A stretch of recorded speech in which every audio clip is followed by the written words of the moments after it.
On Friday, October 21st, Istanbul University hosted the AK Party's Blockchain Summit. Over 300 participants witnessed speeches from Turkish President Erdogan and the AK Party's Head of Information and Communication Technologies, İleri, as well as a number of international experts from various fields. Discussions centered around how Turkey can benefit from the various use cases of blockchain in line with the government's National Technology Foresight Program, or Vision 2023. Turkey has made a lot of progress in the last 20 years in the technological arena.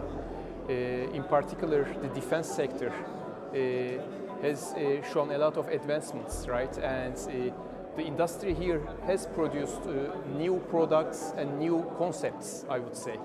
And now we say it's time for Turkey to expand this capability to something beyond defense industry. And we name this as the Century of Turkey. And in this concept, we think that the achievements in the defense industry could as well be transferred into the civilian industries, and we do believe that Turkey has the potential for it because we do have the youth, we do have a very result-oriented and agile working culture, and we have the desire and the potential to do that. So blockchain as an emerging area of technological development will open up new opportunities for the industries here in Turkey, and that's why we think it's quite important.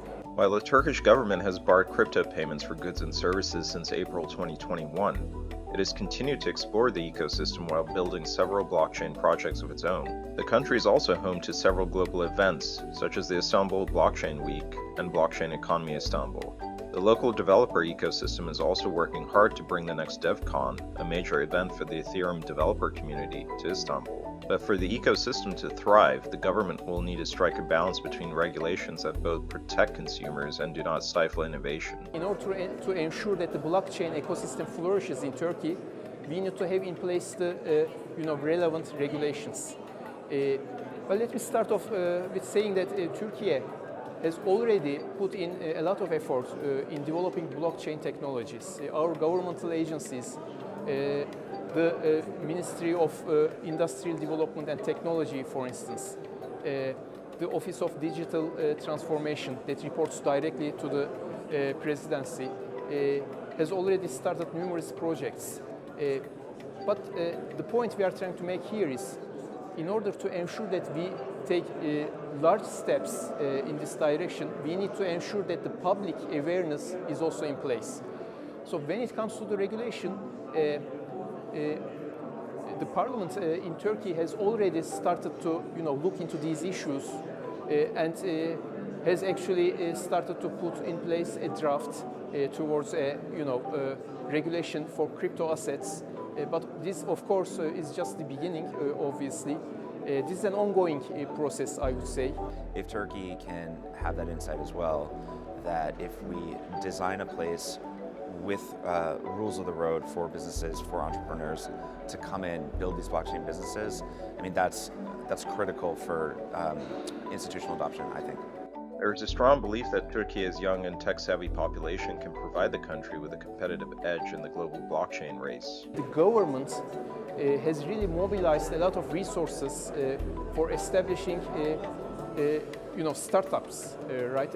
In particular, the Ministry of Industrial Development and Technology has put in place a number of programs. These programs range from direct funding opportunities to indirect tax-based incentives. Blockchain technologies is no exception to that. The startups that deal with this kind of technologies already benefit from such incentives.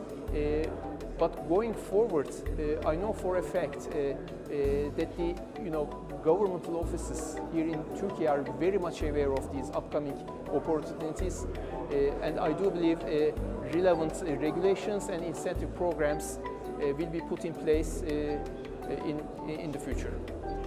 A number of universities have now formed their own blockchain clubs, as students gravitate towards experimenting with blockchain to solve problems of the future. We also organize some events in our university to explain what is actually blockchain, because everybody thinks like a blockchain is just Bitcoin, but it is not. We want to explain it to the people. While still in its infancy, the hope is that Web3, or the next version of the internet that uses blockchains, crypto, and NFTs, will be the way forward. Really, Web3 is the major path forward for maybe a country like Turkey, right? And so the insight for me around Web3 has always been that there's a certain amount of commerce that exists in the world, the physical world today, that's going to migrate in interesting and surprising ways to the internet. For commerce that hasn't been created yet, right, we're going to see an explosion of video games that are built on the blockchain, web services that are built on the blockchain. People are going to own more of their own identity on the internet. That's going to translate into, maybe avatars, maybe it translates into VR headsets as a way of interacting with that, but it's really going to be very broad and much broader than I think people think at the moment.